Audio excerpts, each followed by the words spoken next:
माता दी मित्रों, मैं मीनाक्षी त्रिपाठी आप सभी मित्रों का बहुत बहुत स्वागत है, बहुत बहुत अभिनंदन। आइए, आज नवरात्रि का दूसरा दिन है। दूसरा दिन माता ब्रह्मचारिणी का दिन होता है।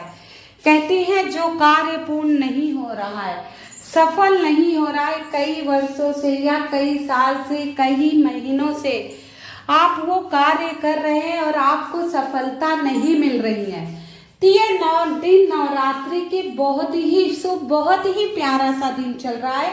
बहुत ही सुनहरा मौका है आपके पास कि आप कुछ विशेष उपाय, कुछ विशेष मंत्र, कुछ विशेष विधियों से आप अपने कार्यों में सफलता पा सकते हैं। आपका कार्य सिद्ध हो सकता है। तो आइए, आज मैं आपको कुछ विशेष उपाय के बारे में बताऊंगी। इससे पहले मैं बता दूं, माता ब्रह्मचारिणी को सफेद रंग अत्यंत बहुत ही प्रिय है। तो आज पूजा करने के समय आप सफेद वस्त्र धारण करें और सफेद मिठाइयों का भोग माता रानी को लगाएं। चाहे आप खीर बना लीजिए। सफेद चीजें माता रानी को अत्यंत प्रिय है। सफेद पुष्प प्रिय है। माता रानी को खास तौर पे कच्चा दूध और शक्कर अत्यंत प्रिय है।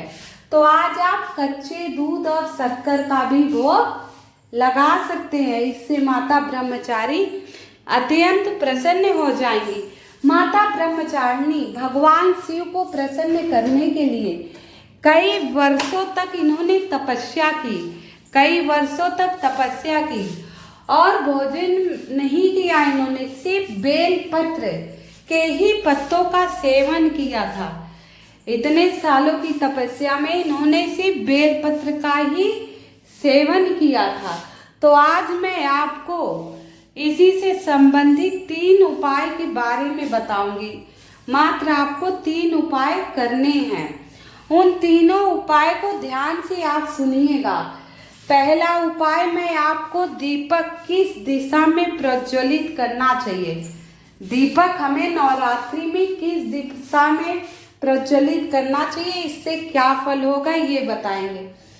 दूसरा उपाय मैं आपको 1 चम्मच दूध का उपाय है, मात्र 1 चम्मच दूध का उपाय है।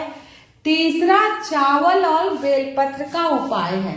इसमें हमने 3 उपाय बताए, तीनों सफेद चीजों का ही है। सफेद चीजों का उपाय है, दीपक तो नहीं, लेकिन 1 चम्मच कच्चा दूध और चावल, विशेषकर ये 2 उपाय बहुत ही विशेष है। आइए पहले उपाय की तरफ हम चलते हैं जो हमारे दीपक से संबंधित है। हमें पूरब दिशा की तरफ मुंह करके दीपक जलाते हैं लाल रंग की बत्ती डालने से। तो इससे हमारे घर में सुख, समृद्धि, शांति बढ़ती है। लाल रंग की बत्ती, घी का दीपक जलाइए। माता रानी को घी का ही दीपक जलाना चाहिए। अगर हम पश्चिम दिशा की तरफ मुख करके दीपक प्रज्वलित करते हैं लंबी बाती का, तो हमारे घर में मान सम्मान, वैभव की बढ़ोतरी होती है। मान सम्मान, वैभव की बढ़ोतरी होती है।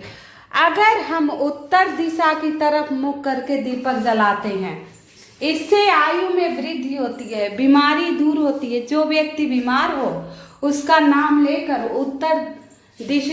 उत्तरमुखी दीपक प्रज्वलित कीजिए। नवरात्रि में ऐसा आप 9 दिन कर दीजिए तो नवरात्रि तक वह व्यक्ति पूर्णतः स्वस्थ हो जाएगा। एक बार आप विश्वास से अवश्य ही उपाय करके देखा कीजिए। इसमें कोई आपका लाभ ही होगा, नुकसान नहीं होगा। ये दीपक हैं, हल्दी के उपाय हैं, ये सब छोटे छोटे उपाय, ये सामग्रियां हमारे घर में होती ही हैं। तो ये आप एक बार अवश्य करके देखिएगा। छोटा सा उपाय है, बहुत ही प्यारा सा उपाय है। अब दूसरे उपाय की तरफ हम चलते हैं। उससे बताने से पहले मैं आप सभी मित्रों से निवेदन करती हूँ, जो मेरी आवाज़ पहली बार सुन रहे हैं, कृपया मेरी वीडियो को लाइक एवं सब्सक्राइब अवश्य कर दीजिएगा। कमेंट में जय माता दी अवश्य लिख दीजिएगा। दूसरे उपाय में हमें 1 स्टील की कटोरी में 1 चम्मच कच्चा दूध चाहिए और थोड़ी सी शक्कर और 1 चांदी का सिक्का या चांदी की अंगूठी कुछ भी ले लीजिए आप चांदी का। तो कच्चा दूध हम 1 चम्मच कटोरी में डाल देंगे और शक्कर के ऊपर घी का दीपक जला देंगे। ये आप अपने घर में कर सकते हैं, घी का दीपक जला देंगे। अब जिस कटोरी में हमने कच्चा दूध डाला है उसमें थोड़ी सी शक्कर डालेंगे और ये चांदी का सिक्का डालेंगे और कमल का पुष्प, और उसमें क्या डालेंगे, कमल का पुष्प डाल देंगे। और फिर इस मंत्र का जाप करेंगे, ओम या देवी सर्वभूतेषु ब्रह्मचारिणी रूपेण संस्थिता नमस्तस्यै नमस्तस्यै नमस्तस्यै नमो नमः। ह्रीं श्री अंबिके नमः, ह्रीं श्रीं अंबिके नमः। तो ये इस मंत्र का आप 11 बार जाप करेंगे। या देवी सर्वभूतेषु ब्रह्मचारिणी रूपेण संस्थिता नमस्तस्यै नमस्तस्यै नमस्तस्यै नमो नमः। ह्रीं श्री अंबिके नमः। ये आप जप कर लेंगे। इसके बाद जो हमने कटोरी में कमल का पुष्प डाला है वो पुष्प निकाल कर और वो दूध शक्कर का मतलब हर घर के कोने में आप छिड़काव कर देंगे। जो व्यक्ति बीमार रहता है उसके ऊपर भी आप छिड़काव कर देंगे। आइए हम तीसरे उपाय की तरफ चलते हैं। बहुत ही सुंदर सा तीसरा उपाय है।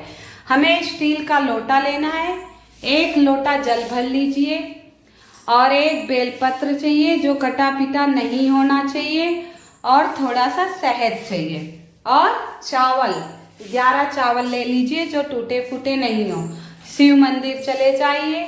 ये सूर्यास्त के बाद उपाय करना है। अगर सूर्यास्त के पहले करेंगे तो थोड़ा सा जल आप बेलपत्र के पेड़ में डाल देना पहले। तो जल लेकर गए, आप दाहिने हाथ में चावल ले लीजिए। क्या करेंगे आप, दाहिने हाथ में चावल लेकर और मंत्र का जाप करेंगे। ह्रीं श्री अंबिके नमः, ह्रीं श्री अंबिके नमः, या ओम ऐं क्लीं क्लीं भी जाप कर सकते हैं, ऐसा कुछ नहीं है। और नहीं तो ऐं ह्रीं नमः, ओम ऐं नमः ये भी जाप कर सकते हैं। ओम ऐं नमः जाप सकते हैं, नहीं तो ह्रीं श्रीं अंबिके नमः। जो मंत्र आपको कंफर्टेबल हो, नहीं याद हो तो नवाण मंत्र आप जाप कर लीजिए। नहीं मंत्र याद हो तो नवाण मंत्र सबसे सर्वोत्तम है, नवाण मंत्र का जाप कर लीजिए। और वो चावल उस जल में डाल दीजिए और उसके बाद आप शिवलिंग पे यो जल थोड़ा चढ़ा देंगे और बेलपत्र के बीच वाले भाग में आप शहद लगा दीजिए। इसी मंत्र को जपते हुए शहद लगा दीजिए और शिवलिंग पर अर्पित करना है। जिस तरफ बेलपत्र लगाए उस तरफ अर्पित कीजिए जिससे शहद शिवलिंग पर लग जाए और डंडी आपकी तरफ हो, और फिर उस जल को आप डाल दीजिए। बस छोटा सा उपाय है, आप कर लीजिएगा और इस जल को अर्पित कर दीजिएगा। जो आपकी मनोकामना हो कह देना, आपकी मनोकामना अवश्य पूर्ण हो जाएगी। मंगलेश्वर महादेव का नाम ले लीजिएगा।